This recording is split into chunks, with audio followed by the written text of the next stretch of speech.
Hello everyone, welcome to study today. दोस्तों, आज की इस वीडियो में हम केमिस्ट्री यानी कि अगर आप बीएससी कर रहे हैं और फर्स्ट सेमेस्टर में हैं तो केमिस्ट्री के फर्स्ट सेमेस्टर का जो पेपर होता है फंडामेंटल ऑफ केमिस्ट्री, इसी का हम आज प्रीवियस ईयर पेपर देखेंगे जो कि मोस्ट इम्पॉर्टेंट है। इससे प्रत्येक वर्ष कोई ना कोई प्रश्न आपको, कई सारे प्रश्न आपको इसी तरीके से सेम टू सेम प्रश्न देखने को मिलते हैं।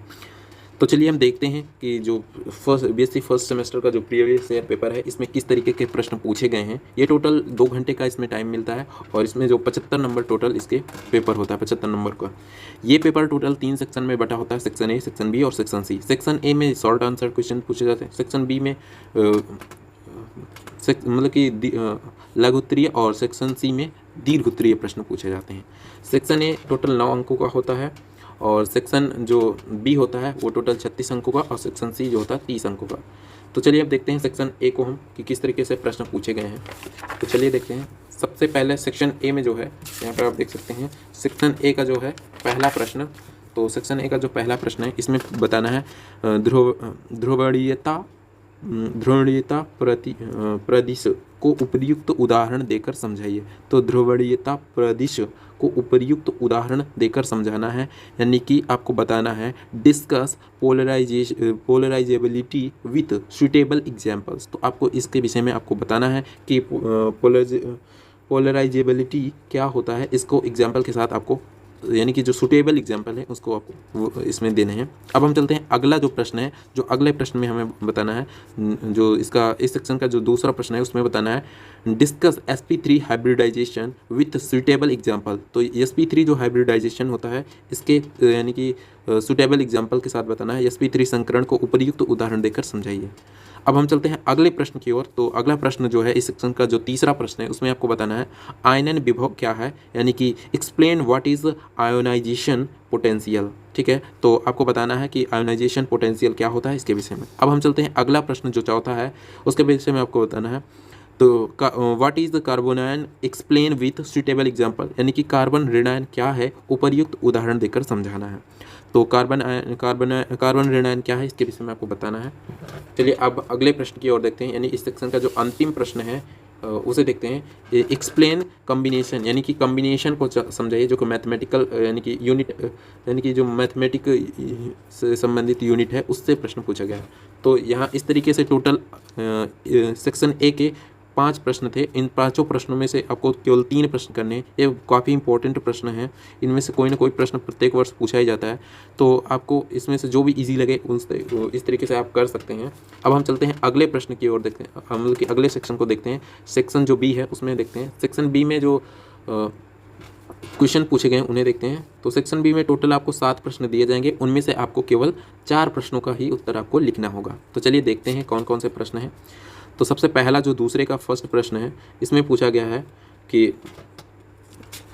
What is enantiomers and diastereomers, तो गिव इट्स प्रॉपर्टीज। तो आपको बताना है what are enantiomers and diastereomer, gives example property, give its properties. तो इसके विषय में आपको, इसके गुण के विषय में आपको देना है। और इनैंसियोमर डायस्टीरियोमर क्या होता है, यानी कि इसको हिंदी में बोले तो प्रतिबिंब, यानी कि प्रतिबिंब रूपी समावयव एवं अप्रतिबिंब त्रिबिंब समावयव क्या है, इसके गुणों को समझाइए। तो आपको इसके विषय में लिखना है, इसके मतलब कि प्रॉपर्टीज़ के विषय में लिखना है। अब हम चलते हैं अगले जो प्रश्न है, अगला इस सेक्शन का, explain the structure of SF6 based on VSEPR theory. तो वेस्पर सिद्धांत के आधार पर SF6 की संरचना समझाइए। तो इसकी आपको संरचना, स्ट्रक्चर को समझाना है, स्ट्रक्चर को। अब हम चलते हैं अगले प्रश्न की ओर। इस सेक्शन के तीसरे प्रश्न को देखते हैं। Discuss van der waals force. तो डिस्कस वंडरवाल फोर्स क्या होता है, इसके विषय में आपको, वंडरवाल बल क्या होता है इसके विषय में आपको एक्सप्लेन करना है। अब हम चलते हैं अगले प्रश्न की ओर और इस सेक्शन का जो चौथा प्रश्न है उसे देखते हैं। तो discuss inductive effect and its application. तो इसके क्या इंडक्टिव इफेक्ट्स एंड इसके कौन कौन से एप्लीकेशन है। तो इसका जो प्रारेणिक प्रभाव और उसके अनुप्रयोग को समझाना है। अब हम चलते हैं अगले प्रश्न की ओर देखते हैं। तो इस सेक्शन का जो 5वां प्रश्न है एक्सप्लेन। तो एक्सप्लेन करना है क्या क्या, इसमें कुछ पॉइंट्स यानी कि टॉपिक वाइज दे रखे हैं, तो उसको आपको समझाना है थोड़ा शॉर्ट से। तो पहला जो है यहाँ पर जो पहला है इसमें पूछा गया है electron affinities of halogens and halogens are very high. तो हेलोजन की इलेक्ट्रॉन बंधुता उच्च है, तो इसके विषय में आपको बताना है। उसके बाद जो अगला जो टॉपिक दिया गया है यानी 5वें प्रश्न में, इस सेक्शन के जो 5वें प्रश्न में अगला जो टॉपिक दिया है उसमें बताना है कि उत्कृष्ट गैसों की इलेक्ट्रॉन बंधुता शून्य है, इसके विषय में, यानी कि electron affinities of noble gases are 0, तो इसके विषय में बताना। और जो उसके बाद जो तीसरा है सक्सेसिव इलेक्ट्रॉन एफिनिटी, तो सक्सेसिव इलेक्ट्रॉन बंधुता के विषय में आपको बताना है। अब हम चलते हैं अगले प्रश्न यानी कि इस सेक्शन के 6वें प्रश्न को देखते हैं। जो 6वां प्रश्न है उसे हम देखते हैं। इसमें पूछा गया है जो कि कंप्यूटर से आया है, तो इसमें टोटल 8 यूनिट दी गई हैं। एक यूनिट में मैथमेटिकल टाइप का कुछ है और एक टाइप में कंप्यूटर से रिलेटेड प्रश्न है, तो और बाकी 6 केमिस्ट्री से रिलेटेड है। तो इस तरीके से टोटल इस सिलेबस में 8 यूनिट हैं। तो इसमें कंप्यूटर से ये पूछा गया है, इसमें पूछा गया एक्सप्लेन हार्डवेयर एंड सॉफ्टवेयर, तो हार्डवेयर और सॉफ्टवेयर को समझाना है इसके विषय में आपको। उसके बाद जो लास्ट प्रश्न है इस सेक्शन का, और इसमें बताना है कि find the local maximum and local minimum values of the following function. तो दिए गए फंक्शन की जो है उसका मतलब कि आपको मैक्सिमम और मिनिमम वैल्यूज़ जो है उसको ज्ञात करना है। तो देखते हैं इसमें, यानी कि निम्नलिखित फंक्शन के लिए उच्चिष्ट एवं निम्नलिखित मान निकालिए। जैसे इसमें दिया गया 2x² - 3x + 5, तो इस इक्वेशन की आपको निम्नलिखित और उच्चिष्ट वैल्यूज़ को ज्ञात करना है। अब हम चलते हैं, तो इस तरीके से आपने देखा सेक्शन बी के इस तरीके से 7 प्रश्नों को हम देखा। ये बहुत ही इंपॉर्टेंट सभी प्रश्न हैं, कोई ना कोई प्रत्येक वर्ष इसमें से प्रश्न पूछे ही जाते हैं इसमें से। तो इस तरीके से आप इस प्रश्नों को एक बार ज़रूर एग्जाम देने से पहले आप इसे सॉल्व करिएगा। अब हम चलते हैं सेक्शन सी की ओर, देखते हैं कि सेक्शन सी में किस तरीके से प्रश्न पूछे जाते हैं। इसमें लॉन्ग आंसर टाइप प्रश्न पूछे जाते हैं।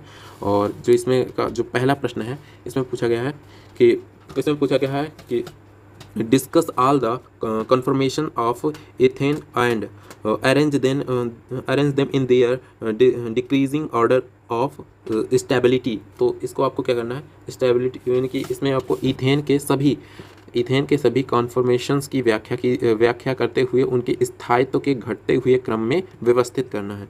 ठीक है, तो ये प्रश्न है। अब हम चलते हैं अगले प्रश्न की ओर, देखते हैं। जो अगला प्रश्न है तीसरे का जो अगला प्रश्न है, डिस्कस ऑल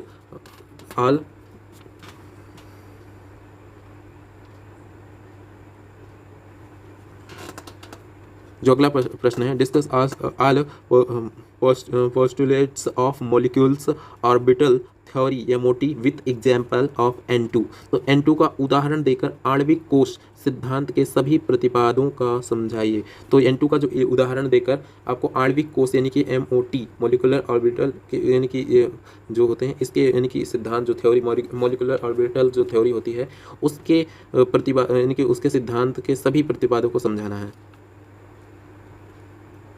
अब हम देखते हैं अगला प्रश्न है, जो इस सेक्शन का जो अगला प्रश्न है उसमें देखते हैं निम्नलिखित पर संक्षिप्त टिप्पणी लिखना है कि right short notes on the following.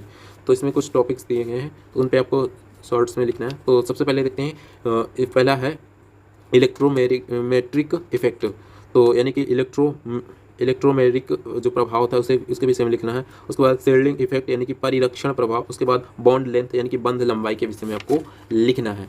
तो इस तरीके से सेक्शन सी में यानी कि सेक्शन सी के जो तीसरे प्रश्न थे उसमें 3 प्रश्न दिए गए थे, उन तीनों को करना था। उसके बाद हम देखते हैं जो इस सेक्शन का जो चौथा प्रश्न और अंतिम प्रश्न है उसमें आपको उसमें भी 3 प्रश्न दिए गए हैं। इसमें आपको करना है arrange following species in decreasing order of these stability. तो निम्न को उनके स्थायित्व के घटते हुए क्रम में व्यवस्थित करना है। ठीक है, तो उनके जो स्थायित्व के घटते हुए क्रम में व्यवस्थित करना है। तो यहाँ पर पहला ये दिया गया है और दूसरा ये और तीसरा ये, तो आप सभी देख सकते हैं। तो इन सभी को को क्या करना है, निम्न को उनके स्थायित्व यानी कि स्थायित्व के घटते हुए क्रम में व्यवस्थित करना है। ठीक है, तो इस तरीके से हमने देखा सेक्शन सी के जो 4 प्रश्न थे। तो इस तरीके से हमने टोटल यानी कि इस पेपर यानी कि केमिस्ट्री के जो फर्स्ट सेमेस्टर का जो फंडामेंटल ऑफ केमिस्ट्री था, यानी कि फर्स्ट सेमेस्टर का जो फर्स्ट पेपर है वो यानी कि फर्स्ट सेमेस्टर का जो पेपर होता है उसका नाम ही है फंडामेंटल ऑफ केमिस्ट्री। और इसके प्रत्येक प्रश्नों को हमने देखा कि किस तरीके से पिछले वर्ष यानी कि 2023 में प्रीवियस ईयर पेपर में पूछा गया था, जिसके माध्यम से आप सभी ये आइडिया लगा पाएंगे कि किस तरीके से प्रश्न पूछे जाते हैं और कौन से प्रश्न कितने इंपॉर्टेंट हैं। तो आई होप दैट कि आपको ये वीडियो पसंद आई होगी। अगर आपको ये वीडियो पसंद आई है तो वीडियो को लाइक कीजिए, और चैनल पर पहली बार आए तो चैनल को सब्सक्राइब जरूर कीजिए, और इस वीडियो को अपने दोस्तों के पास ज़्यादा से ज़्यादा शेयर कीजिए। और हम जल्दी मिलते हैं किसी नए वीडियो में किसी नए टॉपिक के साथ। तब तक के लिए जय हिंद, जय भारत।